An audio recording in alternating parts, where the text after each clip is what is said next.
கரூர் துயரச் சம்பவம் தொடர்பான செய்திகளும் அது தொடர்பான அரசியல் தலைவர்கள் கருத்துக்களும் தொடர்ந்து வந்த வண்ணம் இருக்கு. இதுக்கிடையில் எல்லாருக்கும் இருக்கிற பொதுவான கேள்வி, இந்த சம்பவத்துக்கு யார் பொறுப்பு? உங்க பார்வையில் யார் பொறுப்பு?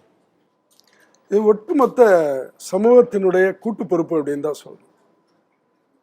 கரூர் சம்பவத்தை பொறுத்த வரைக்கும் ஒரு பெரிய துயர நிகழ்வு அப்படிங்கிறத தாண்டி தமிழ்நாட்டுக்கு பெரிய தலைகுனிவை உண்டாக்கி இருக்கக்கூடிய ஒரு அவமானகரமான விஷயம் அப்படின்னு நம்ம பார்க்கணும் அப்படின்னு நினைக்கிறேன்.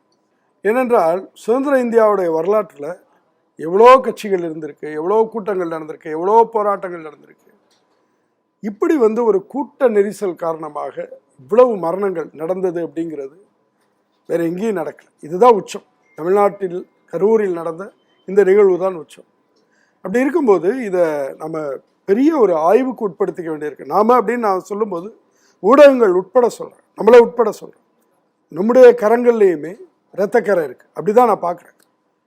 அப்போ இந்த ஒரு சுய ஆய்வு பண்ணிக்கிற இடத்துல சமூகம், இந்த நிகழ்வை பொறுத்த சம்பந்தப்பட்ட கட்சி, இந்த மாநிலத்தை நிர்வகிக்கக்கூடிய அரசு, இது எல்லாருடைய பொறுப்பும் இதில் பிரதானமாக இருக்குது அப்படின்னு நான் நினைக்கிறேன்.